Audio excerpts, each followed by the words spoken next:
Did you know that piggybacking off that last point is 83% more likely to make everyone in the room hate you and not get promoted? Well, that's not a real stat, but you know it felt true. In my 13 years as a manager and now a director leading other managers, I've coached people who got promoted without becoming coffee-fetching yes machines. So in this video, I'm going to show you how smart managers climb the ladder without brown-nosing their way up and how to actually earn influence without losing your dignity. But first, let me show you one of the worst things your office kiss-ass does and what you can do instead that makes you more promotable. So it kind of works like this. Kiss-ass managers are like Amazon. They get all the praise for fast delivery, but in reality, you're getting your packages so fast because of that hardworking driver Steve out there grinding until 9 p.m. to make it happen. Good job, Steve. These managers show up in meetings saying, "We crushed that timeline," when what they really mean is, "My employee Steve broke his back to make it happen, and I'm just here to slap a logo on the box." And that's what it looks like when you take the credit but leave your employees anonymous. Real leaders don't do that. They highlight who made the win possible, and they connect that win to something leadership actually cares about. So how do you do this? Well, tomorrow, I want you to find a recent team win, even a small one, and ask yourself, who actually made this happen and which company goal did it support? Then share it in a way that gives credit and makes the business impact clear. So say something like, "Shout out to Jamie, their idea boosted sales by 20%.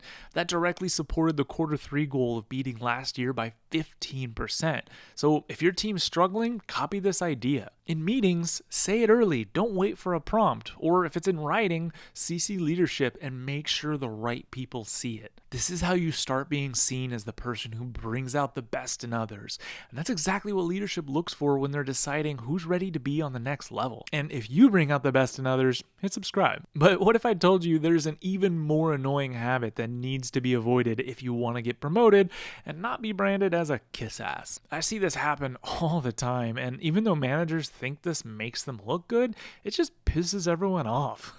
A simple way to explain how this works is by imagining what it would be like to drive around with your windshield wipers on all the time, even when there's no rain. Every 5 seconds, it's just That would be annoying as hell, right? And completely unnecessary.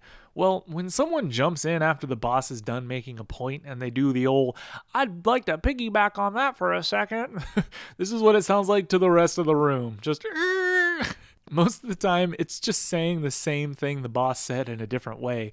And like the windshield wipers, your first thought is, what was the point of that? In meetings, it's so important to avoid doing this. I'm not saying don't speak up, actually quite the opposite. When you speak, you want to always bring something valuable to the conversation so that you start getting known as the person contributing great stuff to meetings. So how do you do that? Well, if you block off an hour before your next big meeting, you want to do the following. Skim the agenda or recent emails about the meeting and figure out what the real issue is, not just what's listed on there. And then you want to ask, what's the big thing leadership actually cares about here? Jot down one sharp angle, something that might break, something no one's questioning, or something that could scale better. And you want to write down one clear observation and one smart question that opens up the convo. And just a pro tip, it's best to have a rough answer just in case it gets tossed right back to you. You don't want to be the guy that brings up a question and does not actually have a solution. But don't be the person who jumps in with to piggyback on that. Be the one who makes the whole room stop and go, "That's a good point." This is how you stop being seen as someone who joins the meeting and start being seen as someone who should be leading it. That's what leadership watches for when they're deciding who's ready for more. And that brings us on to the final and most annoying habit that the kiss-ass manager does. You've probably seen this time and time again, and if you're like me, it drives you freaking crazy. Thankfully, with what I'm about to show you, you will avoid this, and you will be able to lock in your promotion while keeping that dignity. So how do you do that? Well, I learned this when I was competing for my first ever management position. At the time, there was 3 other candidates at my location. Every day, they'd hover around the boss, always joking, always trying to rub elbows with him, especially when the real work needed to get done. I'll never forget one afternoon when calls were backing up, and instead of handling them, those 3 were laughing it up at the boss's desk. Me, I stayed put, kept my head down, and just kept plugging away at those calls. And at one point, I saw our boss glance over. There was this quick moment like he was actually impressed. He didn't say anything, but the look in his eyes said everything. And I just kept doing it. Visible effort, real output, no shortcuts. Over time, that consistency became the reason that I got promoted, while the other three stayed exactly where they were. They chased attention, and I showed the impact that I had on the organization.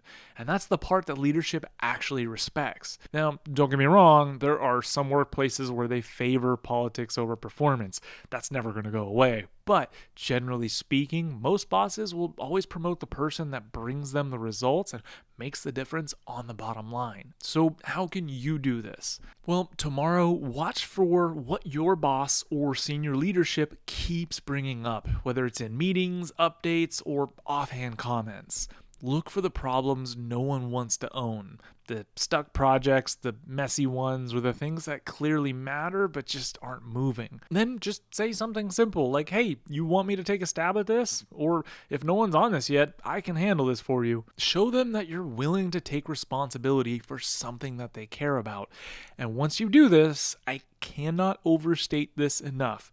You need to get it done as fast as you can. Don't rush it to where it turns out to be sloppy work, but you want them to say, oh, you're done with this already? This is how you stop trying to be seen and start becoming someone they depend on. And that's what gets you pulled into bigger rooms and trusted with bigger roles. But there's one more problem.